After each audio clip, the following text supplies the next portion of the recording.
Assalamualaikum warahmatullahi wabarakatuh. Perkenalkan, nama saya Akhtar Juman Sudipta dari Teknologi Rekayasa Otomasi Universitas Diponegoro Semarang dengan NIM 4004324620019. Saya angkatan 2024. Sini saya akan menjelaskan tentang FreeTech RTOS Task System Embedded pada STM32 dan ISP32 Multitasking Implementation. Nah, mengapa RTOS melampaui Superloop? Keterbatasan Superloop yaitu kode blocking mencegah eksekusi konkuren sistem tidak responsif terhadap event penting saat menunggu operasi I/O selesai. Nah, keunggulan Free RTOS adalah multitasking preemptive dengan penjadwalan deterministik. Kernel secara otomatis mengatur alokasi CPU berdasarkan prioritas task. Nah, pada fitur intinya adalah manajemen task, quest untuk mengkomunikasi antar task, multitask untuk proteksi sumber daya bersama, dan semaphores untuk sinkronisasi. Terus, nah ini adalah komponen utama pada arsitektur RTOS. Yang pertama tugas task itu unit eksekusi mandiri dengan prioritas dan start. Terus yang kedua ada penjadwalan schedule, mekanisme kernel melakukan alih konteks berdasarkan prioritas. Nah, yang ketiga itu adalah sinkronisasi atau motex dan semaphore melindungi sumber daya bersama. Task adalah unit eksekusi independen yang berjalan seolah memiliki prosesor sendiri.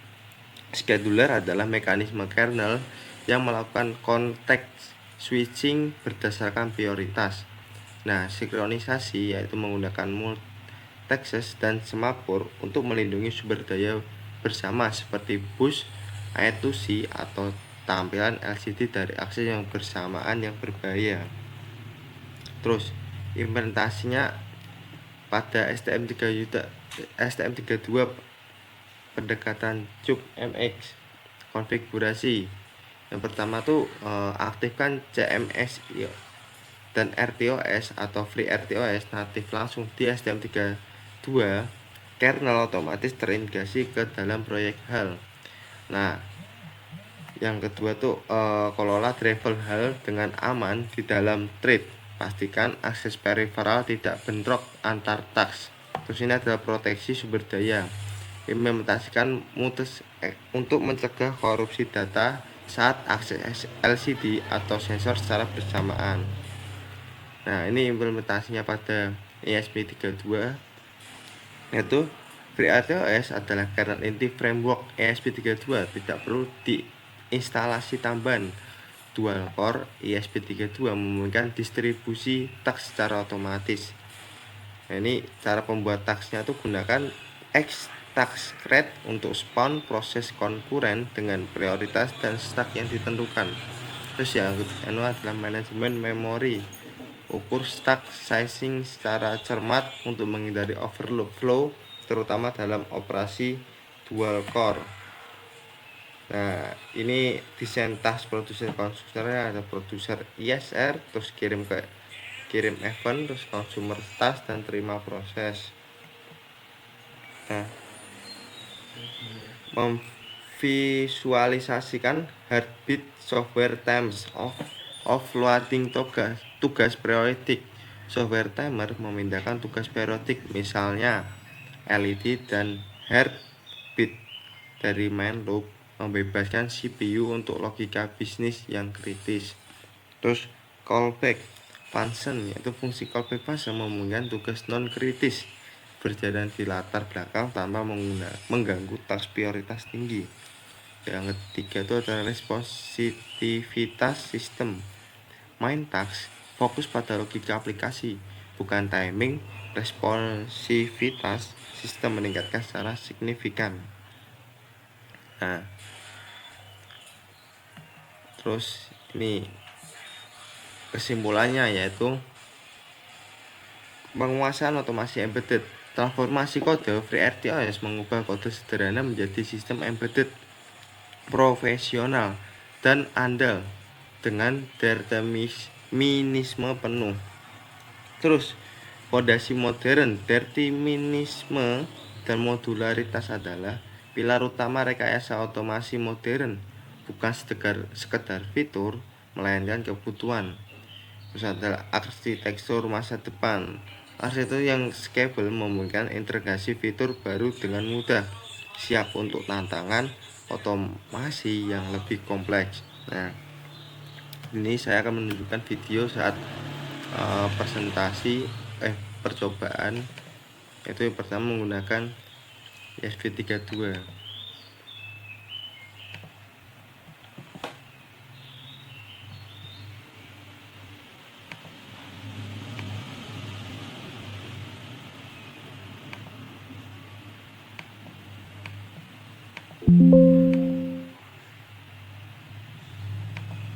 Nah, ini itu adalah hasil outputannya HCSR. Ini CSR timeout. Nah, ini ada nilai counternya 95 dan ini jaraknya 22 cm.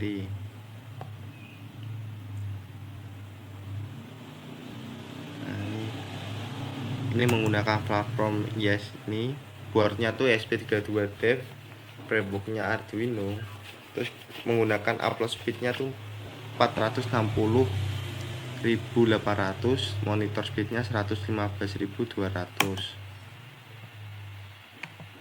Nah, ini hasilnya ini.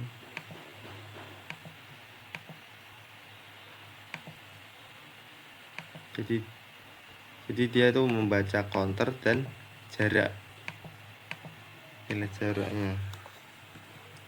Terus ini yang rekotan HP-nya. Oke, ini merupakan percobaan satu menggunakan ESP32 di mana menggunakan sensor satu dan LED, yang dimana LED itu menggunakan tax 1 dan HSR itu menggunakan tax 2, di mana kita menggunakan yang namanya RLS, Real Operating System. Jadi itu merupakan program yang dimana itu bisa menjalankan task atau task secara bersamaan gitu, secara scheduling.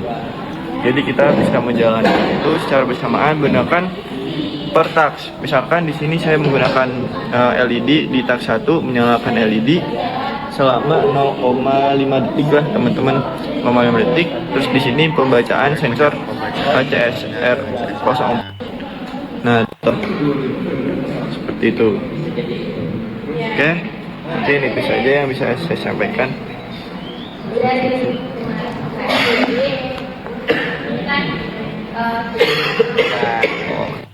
Terus ini contoh, ini programnya ini. Nah, di sini tuh ada library studio, string, FreeRTOS, ya, dan driver PIO, ada ESP.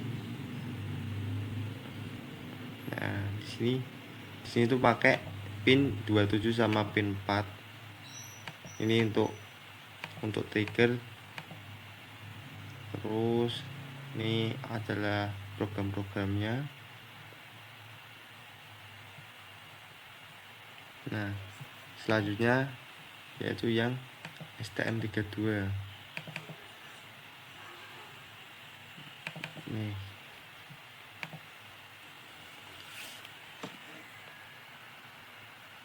Ini jadi merupakan hasil output atau hasil percobaan dari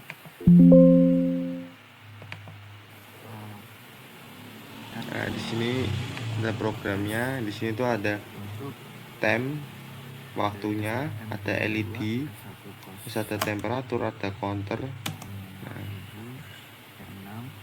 yang dimana di sini tab 1 untuk ngedet, terus langsung dia lanjut ke nah ini LED 1 itu buat 0, LED 1 LED 0. gitu. Di sini dapat terlihat LED-nya dia mulai kedap-kedip ya teman-teman. Nah di sini ada temperaturnya nih 30 Celcius. Itu dapat dilihat di sini terus yang rekotan HP-nya. Oke, baik teman-teman, ini jadi merupakan hasil output atau hasil percobaan dari RTLS untuk dari STM32 S107 T6, yang dimana di sini task 1 untuk menyalakan LED dan task 2 untuk menyalakan Task 1 sensor. LED, Di task sini 2 itu untuk sensornya temperatur. menggunakan sensor Nah, ini menggunakan IAT22. sensornya tadi. Terus di sini Sensornya ada ada ini. LED-nya di task 1, Ada sensor. yang dimana Sensor ketika temperatur. task 1-nya itu nyala, terus langsung di real operational system. Nah, teman-teman, di sini ada LED 1, artinya dia 1. Nah, di sini counter yang artinya dia sudah pengulangan berapa kali gitu. Di sini udah sampai 800 kali karena ini sudah saya running sudah cukup lama, teman-teman, kayak gitu. Nah, di sini dapat terlihat LED-nya dia mulai kedap-kedip ya, teman-teman. Nah, di sini terlihat task 1, task 2. Teman-teman bisa amati. Coba saya lakukan perubahan terhadap Nih, diceknya pakai korek. perubahan suhu ya, teman-teman, menggunakan korek api. Apakah dia akan berubah suhunya? Nah, dia akan naik. Temperaturnya akan naik. Ini dari 30 ke 31 akan naik. Nah, di sini dia terus. suhunya dia mulai 2 agak naik ya, teman-teman. Di sini default ya, teman-teman, karena tidak saya atur apa-apa seperti itu. Ini yang STM32. Nah, ini adalah yang project. Ini projectnya.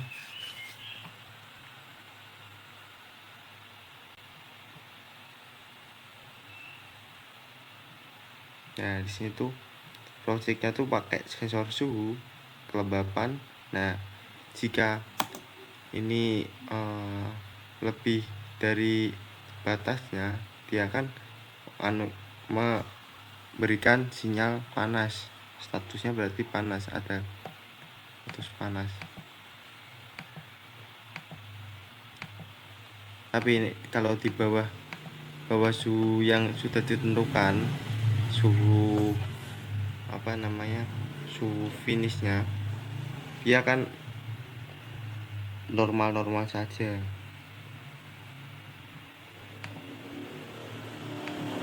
Nah, ini seperti ini. Terus ini coatingannya.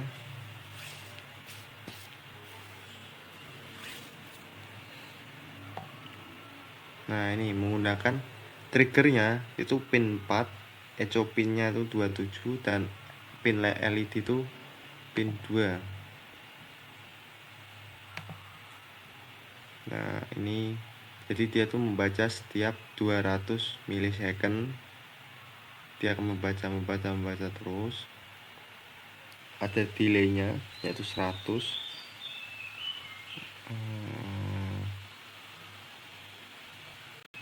Nah, seperti ini.